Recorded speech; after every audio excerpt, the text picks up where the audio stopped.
чӣ тавр чойро дуруст тайёр кардан мумкин аст? дар шомҳои сарди зимистонӣ бо суҳбатҳои роҳатбахш бо наздикон ва нӯшидани чойи гарм як кайфияти аҷоибе дорад. мо бояд чӣ гуна чойро дуруст дам кунем? ба ин савол ҷавоб мехоҳед? Пас мо ба шумо маълумот медиҳем.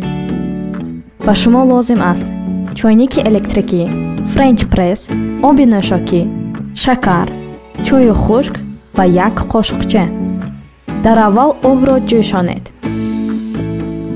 баъдан якчанд қошуқча чойи хушкро ба дарони френч пресс андозед. баъд аз он оби тозаи ҷӯшидаро ба дарони френч пресс резед.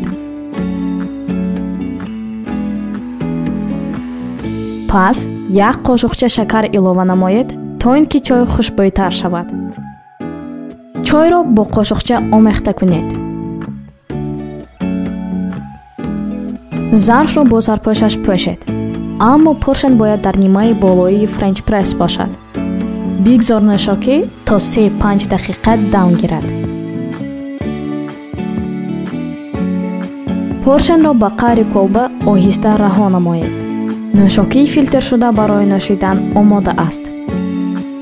чойро ба зарфҳо рехта каме шакар илова намуда аз чойи омода кардаатон бичашеду ҳаловат баред. далел: чой мисли дигар нӯшокиҳо қувват мебахшад.